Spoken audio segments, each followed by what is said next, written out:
Faut-il tuer ou détruire son ego? Parlons-en. Alors la question qu'on va se poser aujourd'hui me paraît très intéressante. On va essayer de savoir si notre ego c'est quelque chose de bénéfique, quelque chose qui nous pousse dans la vie, un moteur, ou si c'est quelque chose de néfaste, de délétère, qui nous empêche d'avancer et qu'il faut détruire. Pour pouvoir répondre à cette question, évidemment ce qu'on va faire c'est commencer par définir ce qu'est l'ego. Il y a un truc qui est fondamental et qu'il faut réaliser, c'est qu'on vit dans un monde qu'on ne peut pas comprendre. La raison pour laquelle on ne peut pas réellement comprendre le monde, c'est parce qu'on ne peut même pas le percevoir. Il y a une infinité de choses qu'on ne voit pas. Il y a des fréquences de la lumière qu'on ne peut pas capter, il y a des fréquences du spectre sonore qu'on ne peut pas entendre, etc.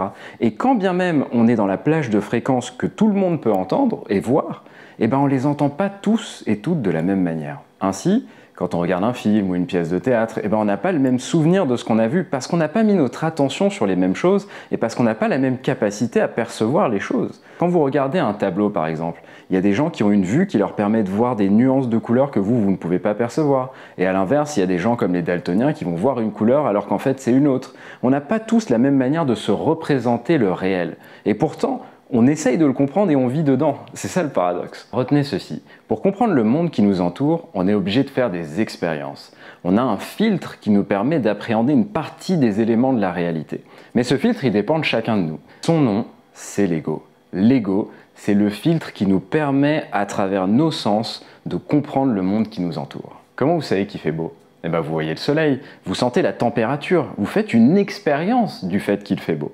Et d'ailleurs, c'est très intéressant parce que vous faites une expérience du fait qu'il fait beau, à travers vos sens, vous sentez votre sang qui se dilate, vos mains qui deviennent moites, mais après, vous interprétez le fait que ce qui est en train de se passer, eh bien, ça veut dire qu'il fait beau. En avançant un peu plus dans la réflexion, vous comprenez vite qu'il y a le monde, il y a le filtre qui nous permet de comprendre le monde, et après, il y a l'interprétation qu'on fait des informations qu'on a reçues par notre filtre, pour comprendre le monde. Alors allons un peu plus loin, il y a deux manières d'acquérir de l'information. Soit vous faites une expérience directe, sensorielle, comme je l'ai dit, avec votre toucher, la vue, l'ouïe, l'odorat, etc., le goût. Soit vous pouvez le faire en accédant à votre mémoire. Vous pouvez créer des concepts à partir de rien. Vous n'avez pas toujours besoin de faire une expérience pour penser quelque chose. Notez néanmoins que la plupart des choses que vous conceptualisez sont souvent des choses qui dérivent indirectement d'une expérience que vous avez faite avant, qui a créé des souvenirs, des pensées, et c'est ces pensées que vous utilisez pour construire d'autres pensées. Donc si on réfléchit bien, on pourrait dire qu'il y a les sens et il y a la mémoire. Maintenant, allons un peu plus loin dans le fonctionnement même de notre ego. Comme je vous l'ai dit, on n'a pas tous la même manière de capter de l'information. Et ce qui est intéressant de constater, c'est qu'il y a des gens qui ont une capacité à voir plus. Par exemple, si vous pensez à l'arc-en-ciel, imaginez qu'il y a des gens qui n'arrivent qu'à voir que les couleurs qui sont au milieu, alors qu'il y a des gens qui arrivent à voir du rouge au violet. Mais de la même manière, il y a aussi des gens qui sont plus sensibles. C'est-à-dire que entre, par exemple, le rouge et le orange, ils vont voir plein de couleurs intermédiaires. Là où d'autres verront toutes les couleurs, mais ils n'en verront que 7. Il y en a qui en voient 13, il y en a qui en voient plein, qui font la différence entre du cyan, du turquoise et toutes les nuances de bleu, là où d'autres voient juste du bleu ou une autre couleur. D'ailleurs, en passant, à mes yeux, quelqu'un d'hypersensible, c'est quelqu'un qui arrive à voir de très grandes nuances entre deux petites choses. C'est pas quelqu'un qui arrive à percevoir d'un milliard de choses que les autres n'arrivent pas à voir. Mais je vous dis juste ça en passant. Bref, on capte de l'information et de cette information, on crée des pensées, on crée des croyances. Pour comprendre ce qu'on pense, et c'est intéressant parce que c'est ce qui nous permet d'atteindre une certaine paix intérieure, il faut comprendre d'où sont venues nos pensées. Il faut savoir sur quoi on s'est basé. Alors maintenant que vous avez compris ce qu'est l'ego, et n'hésitez pas à me laisser des questions en commentaire si ça reste un peu flou, je vais vous décrire les 3 types de profils, de manières qu'on a de gérer notre ego. La première manière, c'est l'égocentrisme. On voit tout à travers le prisme de notre ego. Je ne crois que ce que je vois. Si j'ai pas fait une expérience directe d'une chose, je ne la crois pas. Si tu me dis qu'il fait beau, je ne te crois pas. Il faut que je voie que le soleil est dans le ciel.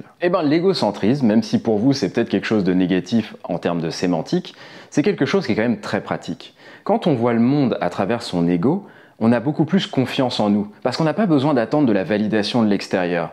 Si je me dis que ce que je suis en train de faire c'est bien, parce que je ressens que c'est bien, je vais continuer de le faire et je vais essayer d'aller toujours plus loin. Je vais pas attendre que quelqu'un me dise non, non, non, il faut que tu reprennes la chose, ou qu'il me dise oui, c'est très bien. Je vais me lancer et je vais avancer. De plus, quand on ne se réfère qu'à notre propre prisme, on a une meilleure capacité de corriger nos erreurs, parce qu'on va faire une expérience, on va acquérir de l'information, on va y réfléchir, et ensuite on va faire une autre expérience pour confirmer qu'on a bien fait les choses. Par exemple, si je veux reproduire un dessin, je vais dessiner la chose et je vais observer avec mes yeux la chose et la comparer au dessin que je voulais faire à la base. Mais du coup, un des problèmes, comme vous vous en doutez, c'est qu'on a un manque de retour, on a une limitation qui est ce qu'on voit. Si vous ne voyez pas la différence entre le dessin d'origine et l'interprétation que vous avez essayé d'en faire, alors vous ne pourrez pas apprendre de vos erreurs. En plus, quand on est égocentrique, on a du mal à se connecter aux autres parce qu'on a du mal à partager la même réalité.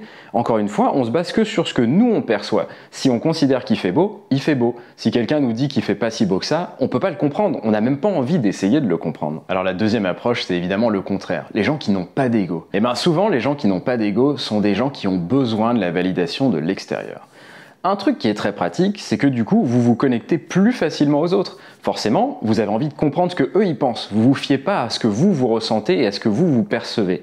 Du coup, c'est aussi beaucoup plus simple de créer des connexions fortes. Vous allez épouser la manière de penser des autres, vous allez épouser la façon dont ils voient le monde et du coup, ils vont naturellement se sentir attirés par vous et apprécier, partager et échanger avec vous. Le problème de ce profil, c'est qu'il empêche de vivre sans les autres. On n'arrive pas à se dire soi-même qu'on fait une chose bien et du coup, on a des problèmes à avancer. Il faut toujours faire des choses avec des gens. De plus, si on est entouré des mauvaises personnes, les gens vont nous donner les mauvaises corrections, ils vont nous donner les mauvaises informations sur le monde, ils vont nous induire en erreur. Et on n'aura pas une capacité à se dire non, non, non, attention, je vérifie quand même cette information, je la teste et je fais une expérience directe pour valider ou non ce qu'on vient de me proposer. La dernière approche, et vous l'aurez compris, c'est sûrement la meilleure, c'est d'alterner et c'est d'équilibrer, doser l'effort qu'on met dans sa propre perception du monde, dans son ego, et l'effort qu'on met à essayer de comprendre la vision et l'ego des autres. Quand vous avez besoin d'agir, vous avez besoin d'avancer, il faut être égocentrique parce qu'il ne faut pas perdre de temps, il faut utiliser son énergie, il faut la mobiliser, il faut être en mouvement. À l'inverse, quand vous voulez comprendre les choses, quand vous voulez augmenter votre conscience, parce que n'oubliez pas,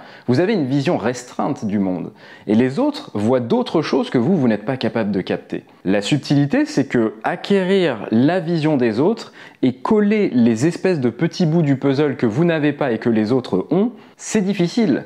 Il faut accepter que certains vous diront des choses vraies et que d'autres vous diront des choses qui sont fausses. Et pas parce qu'ils essayent de vous manipuler, mais simplement parce qu'ils voient les choses comme ils les voient eux aussi. Cela dit, ce sera toujours quelque chose qui va vous enrichir. Le point de vue des autres, c'est quelque chose qui vous permet de réfléchir à votre propre point de vue, qui vous permet de tester des choses que vous n'auriez même pas imaginées juste parce que quelqu'un vous a dit « Hey, peut-être que ça c'est possible, peut-être que ça existe ». Il faut bien comprendre que même si on n'a pas tous le même ego, il y a un problème qui est plus grand que ça. C'est que parfois on n'est pas capable d'utiliser notre propre ego de manière intelligente. Je vais vous donner un exemple classique. Si vous pensez que vous avez beaucoup de chance, du coup, vous allez vous mettre à observer beaucoup de choses qui sont autour de vous. Du coup, vous allez voir plus d'opportunités. Du coup, vous allez avoir plus de chance.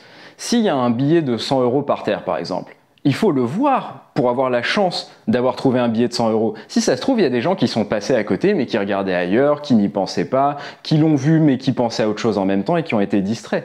C'est là où vous mettez votre attention que vous pouvez voir et percevoir les choses. Et parfois, le problème, c'est pas la faiblesse de notre ego, c'est l'incapacité qu'on a à contrôler vers où on met notre focus, ce sur quoi on se concentre. Ça, c'est le problème du biais de confirmation pour ceux qui connaissent. On fait une expérience du réel, on crée une pensée qui est que le réel est comme ça. Ensuite, à chaque fois qu'on observe, donc on fait de nouvelles expériences, qu'on utilise à nouveau notre ego, eh ben on essaye de valider la pensée qu'on a créée, plutôt que d'utiliser notre ego pour capter des choses et tester, vérifier, challenger les choses qu'on pense. Le secret est là. Équilibrer son ego et surtout comprendre comment il fonctionne. Si vous savez que vous êtes daltonien, à chaque fois que vous voyez du rouge, vous savez que ça n'est pas la bonne couleur. Et surtout, vous savez par quoi la remplacer. C'est ça le secret. C'est pas de se dire que vous avez la bonne réponse ou que les autres ont la bonne réponse. C'est de comprendre comment, avec votre outil, vous pouvez l'utiliser de manière plus intelligente et devenir autonome. Donc, pour résumer, il faut comparer sa vision du monde à celle des autres. Il faut aussi comparer ses croyances à la réalité. Vérifier que ce qu'on croit, on le croit parce qu'on en fait toujours une expérience qui a du sens. Si ça se trouve, quand vous étiez plus jeune, vous avez fait une expérience qui a généré une croyance qui n'a plus aucun sens. Vous avez peut-être eu peur d'un insecte parce qu'il vous a piqué, alors que cet insecte est inoffensif et ne vous veut absolument pas de mal. Il est important de temps en temps de vérifier que nos croyances ont toujours un sens. Et évidemment, il faut apprendre à observer et à poser son regard sur l'immensité du monde qui nous entoure. Ainsi, dire qu'il faudrait vivre sans son ego, c'est un peu comme dire qu'il faudrait conduire sans voir. Je pense que vous vous dites tous, oui, quand on conduit, il y a des angles morts, et ces angles morts, ils sont dangereux, et ils génèrent beaucoup d'accidents. C'est clairement pas en fermant les yeux qu'on va améliorer la situation. Plus on a d'informations, plus on peut comprendre le monde, et plus on en fait une expérience riche. Alors oui, ça peut faire peur à certains, parce que si on a accès à tout, si on perçoit tout, est-ce qu'on est heureux? Est-ce que c'est difficile de vivre, etc. C'est des questions beaucoup plus subtiles auxquelles je ne répondrai pas aujourd'hui, même si elles sont intéressantes. Mais la vie plus riche sera toujours une vie plus intense Et à mes yeux, ce sera toujours une vie plus belle. Détruire son ego, c'est comme restreindre sa conscience. C'est s'enfermer dans ses croyances. C'est ne plus utiliser ses sens et c'est finalement vivre dans le passé. C'est vivre sur les informations qu'on a construites avant, quand on utilisait nos sens, et se dire que maintenant, on ne confrontera plus rien. Ce que je pense, c'est ce que je pense, et le reste, je n'y crois pas. Le réel, abstraction. Je ne me fie qu'à moi. Et je ne me fie même pas à ma capacité d'acquérir de l'information, je me fie aux informations que j'ai acquises dans le passé. C'est par exemple comme les gens dans le milieu spirituel qui vous disent que ils ont la bonne vision du monde, ils voient tout et ils vous expliquent comment penser. Et surtout, ils vous disent après, il faut détruire ton ego, il faut le dissoudre. Du coup, ne pensez plus par vous-même, ne faites plus d'expérience, détruisez votre ego et restez sur l'information qu'ils vous ont donnée. Ne tombez pas dans le piège d'avoir peur du réel. Si vous pensez quelque chose, vérifiez que ça a un sens dans le monde. Vous ne pouvez pas penser qu'une loi de l'univers existe alors qu'il n'y en a aucune manifestation. Ce que vous observez doit être une forme de reflet de ce que vous pensez que vous observez. Votre vision du monde, vos pensées doivent être un reflet de la réalité que vous arrivez à percevoir. Bref, soyez sensibles, soyez heureux et j'espère que cette vidéo vous aura plu. Je vous propose de regarder ma vidéo sur le libre arbitre si vous aimez bien réfléchir à des trucs un petit peu complexes. Et sur ce, soyez en paix. Ciao!